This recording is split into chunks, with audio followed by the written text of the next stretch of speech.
Hello guys, সবাইকে নতুন একটা ভিডিওতে স্বাগতম। আজকে রান্না করব ইলিশ মাছ টমেটো দিয়ে, আর আমি ঝিঙা ভাজি করব ডিম দিয়ে। আসসালামু আলাইকুম, সবাই কেমন আছেন? আমি তো আলহামদুলিল্লাহ ভালো আছি। এই ভিডিওটা রোজার ভিতরে করা। তো আমি ইলিশ মাছ নিয়ে নিয়েছি, তার ভিতরে বেশি করে পেঁয়াজ কাটা এবং বাটা দুটোই দিয়েছি, আর দিয়েছি হলুদ আর মরিচের গুঁড়া। তারপরে মেখে কিছুক্ষণ রেখে দিয়েছি। তারপরে প্যানে তেল গরম করে সব কিছু একসাথে দিয়ে আস্তে আস্তে ভেজে নিচ্ছি। যখন মাছটা পুরোপুরি হয়ে গেছে তখন একটু দিয়ে দিচ্ছি টমেটো। এই টমেটোটা যখন একটু সিদ্ধ হয়ে আসবে তারপরই তুলে নিব। এভাবে আপনারা ইলিশ মাছটা রান্না করে খেয়ে দেখতে পারেন, অনেক টেস্টি হয়।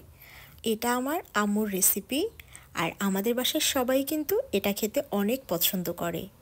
সেই রোজার মধ্যে খেয়েছি, স্বাদ কিন্তু এখনও মনে আছে। এই তো রান্নাটা কিন্তু শেষ হয়ে গেছে, অবশ্যই ট্রাই করবেন।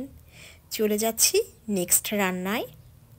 আমি প্যানে তেল গরম করে দিচ্ছি, তারপরে পেঁয়াজটা দিয়ে কিছুক্ষণ ভেজে নিব। একে একে সব কিছু দিয়ে দিব। দেশে তো অনেক গরম পড়েছে, চারদিকের যে কী অবস্থা, সব গাছগুলো কেটে ফেলছে, যার কারণে গরমের পরিমাণ বেড়ে যাচ্ছে। এটা কিন্তু শুধু বাংলাদেশেই নয়, সব জায়গায় কিন্তু গরম বেড়ে যাচ্ছে।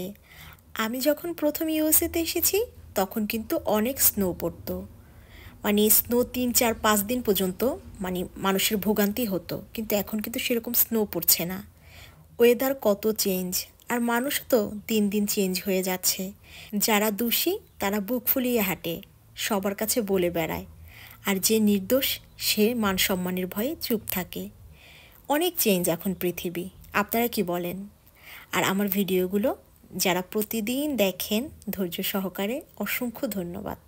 আপনাদের দোয়া এবং ভালোবাসায় আমি এই ভিডিওগুলো তৈরি করার অনুপ্রেরণা পাই। তো রান্নাটা কিন্তু অলমোস্ট হয়ে যাচ্ছে, অনেক মজা ছিল। এখন একটা ডিম দিয়ে দিব, ভাইরাল ডিম। দেখতে কিন্তু বেশ ভালো লাগছে, তাই না? খেতেও অনেক মজা ছিল, আপনারা এটাও ট্রাই করতে পারেন। আর আমার আপুরা সবাই অনেক ভালো ভালো রান্না করে, দেখে অনেক ভালো লাগে। আর যারা কাঁচা আমের ছবিগুলো দিচ্ছেন ভর্তা করে, তাদেরকে যে কি মনে হয় কেন জানেন? কারণ এখানে কাঁচা আমটা পাচ্ছি না, আর খেতেও পারতেছি না, কিন্তু প্রচুর পরিমাণে খেতে ইচ্ছা করে। কি আর করার, যখন পাবো তখন আম ভর্তা করে একটা ভিডিও আপলোড অবশ্যই করব আপনাদের জন্য। এই তো রান্না প্রায় শেষ। সবাই ভালো থাকবেন, দোয়া করবেন, একে অপরের পাশে থাকবেন, সবাই একসাথে এগিয়ে যাব। আল্লাহ হাফেজ।